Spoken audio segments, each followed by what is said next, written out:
Assalamualaikum warahmatullahi wabarakatuh. Sebelumnya, video ini dibuat untuk memenuhi tugas kelompok pada mata kuliah Ilmu Fikih yang dosen pengampunya Ibu Herlina MPDI. Terima kasih pada teman-teman yang telah menyaksikan atau menyimak video presentasi dari kelompok kami. Baiklah, perkenalkan, nama saya Muhammad Bangka Muhaimin dari kelompok 9 yang akan menjelaskan sedikit mengenai riba. Langsung saja, pertama pengertian riba. Kata riba dalam bahasa Arab berarti tambahan, sedangkan menurut ahli fikih yaitu penambahan pada salah satu dari dua ganti yang sejenis tanpa ada ganti dari tambahan ini. Tidak semua tambahan dianggap riba, karena tambahan terkadang dihasilkan dalam sebuah perdagangan dan tidak ada riba di dalamnya. Hanya saja tambahan yang diistilahkan dengan nama riba. Dan Al-Quran menerangkan pengharamannya adalah tambahan yang diambil sebagai ganti dari tempo. Yang kedua, hukum riba. Dasar hukum melakukan riba adalah haram menurut Al-Quran, Sunnah, dan ijma' para ulama. Salah satu contoh dari Al-Quran, Innamal bai'u mithlur riba wa ahallallahu al-bai'a wa harramar riba. Sesungguhnya jual beli itu sama dengan riba, padahal Allah telah menghalalkan jual beli dan mengharamkan riba. Quran Surah Al-Baqarah ayat 275.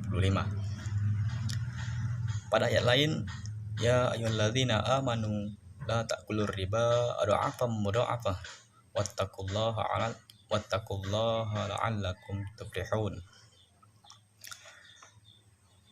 Wahai orang-orang yang beriman, janganlah kamu memakan riba dengan berlipat ganda dan bertakwalah kepada Allah agar kamu beruntung. Quran Surah Ali Imran ayat 130. Yang ketiga, sebab haramnya riba. Ya, tadi seperti yang saya sebutkan di atas tadi, karena Allah dan Rasulnya melarang dan mengharamkannya. Salah satu contoh, Quran Surah Al-Baqarah ayat 275 tadi. Yang keempat, macam-macam riba. Macam-macam riba, yang pertama ada riba fard, yang kedua riba qardi, yang ketiga riba iyad, dan yang keempat riba nasi'ah. Sebab munculnya, yang kelima sebab munculnya riba. Salah satu contoh sebabnya, misal seseorang meminjamkan uang sebanyak 100.000 rupiah dengan syarat dikembalikan ditambah 10% dari pokok pinjaman, maka 10% itu adalah riba, sebab tidak ada imbangannya. Yang keenam, dampak riba. Dalam hal ekonomi, riba dapat menimbulkan overproduksi. Riba membuat daya beli sebagian besar masyarakat lemah sehingga persediaan jasa dan barang semakin tertimbun. Akibatnya, perusahaan macet karena produksinya tidak laku. Perusahaan mengurangi tenaga kerja untuk menghindari kerugian yang lebih besar dan mengakibatkan adanya sekian jumlah pengangguran. Yang ketujuh, hikmah haramnya riba. Yang pertama, melindungi harta orang muslim agar tidak termakan dengan batil. Yang kedua, menjauhkan orang muslim dari sesuatu yang menyebabkan kebinasaannya, karena pemakan riba adalah orang yang zalim dan akibat kezalimannya adalah kesusahan. Demikianlah penjelasan singkat mengenai riba. Berikutnya akan dilanjutkan oleh teman yang akan melanjutkan materi dari yang telah ditentukan. Terima kasih. Assalamualaikum warahmatullahi wabarakatuh. Assalamualaikum warahmatullahi wabarakatuh. Perkenalkan, nama saya Rahmadi. Di sini saya akan menjelaskan materi tentang bank. Menurut Fuad Muhammad Fahrudin, bank berasal dari kata banco bahasa Italia yang berarti simbol penukaran uang di Italia. Sedangkan menurut Yan Pramadia Puspa, bank berasal dari bahasa Inggris atau Belanda yang berarti kantor penyimpanan uang. Fuad Muhammad Fahrudin berpendapat bahwa bank menurut istilah adalah suatu perusahaan yang memperdagangkan utang piutang, baik yang berupa uangnya sendiri maupun uang orang lain.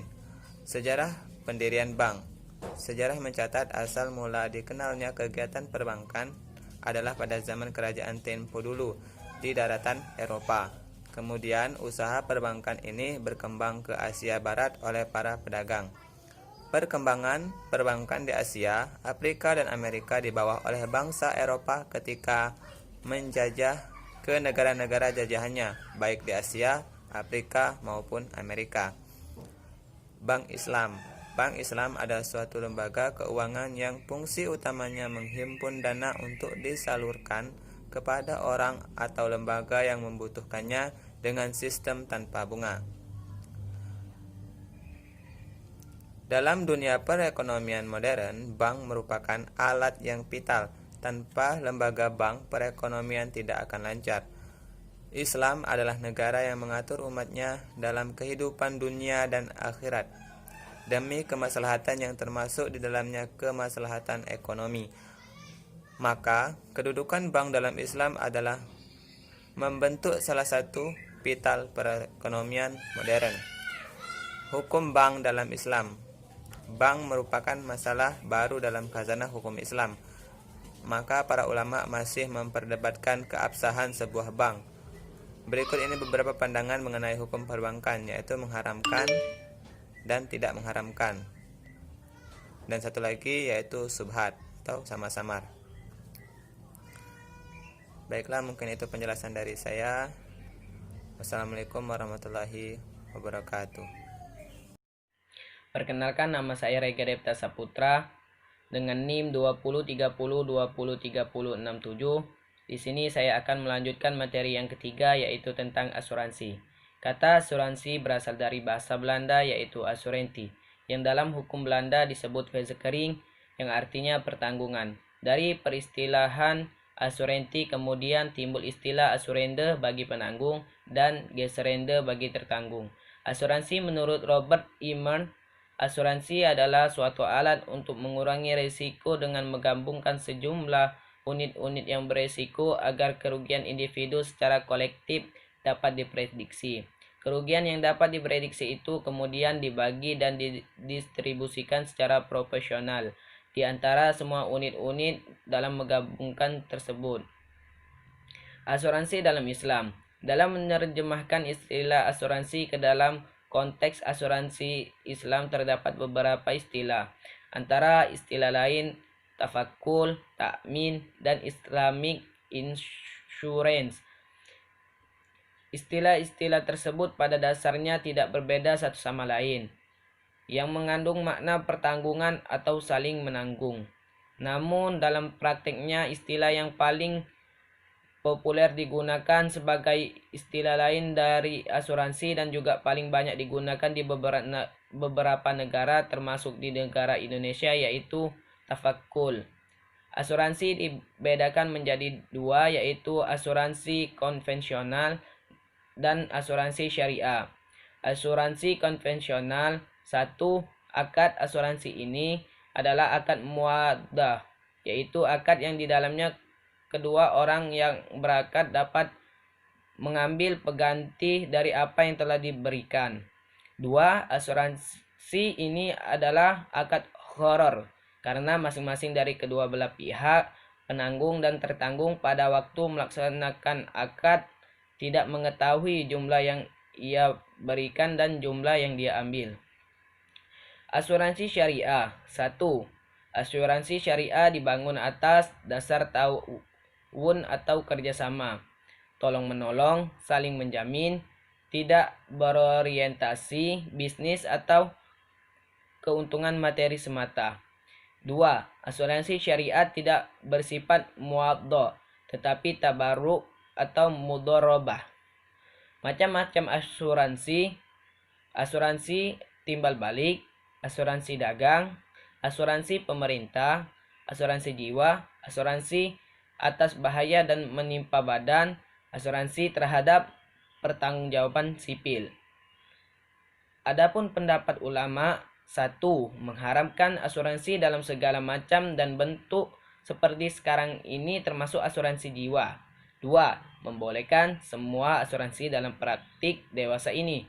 3. Membolehkan asuransi yang bersifat sosial dan mengharamkan asuransi yang bersifat komersial semata. 4. Menganggap bahwa asuransi bersifat syubhat karena tidak ada dalil-dalil syar'i yang secara jelas mengharamkan dan menghalalkannya. Asuransi dalam sistem Islam. 1. Semua asuransi yang menyangkut bahaya pada jiwa manusia, baik mengenai anggota badan maupun kesehatan, harus ditangani secara eksekutif di bawah pengawasan negara. 2. Hendaklah sebagian besar bentuk asuransi yang berkaitan dengan jiwa, perdagangan, laut, kebakaran, dan kecelakaan dimasukkan dalam sektor negara. Beberapa di antara yang berurusan dengan kecelakaan-kecelakaan tertentu, hak-hak dan kepentingan serta kontrak-kontrak yang biasa diserahkan pada sektor swasta. Terima kasih. Wassalamualaikum warahmatullahi wabarakatuh.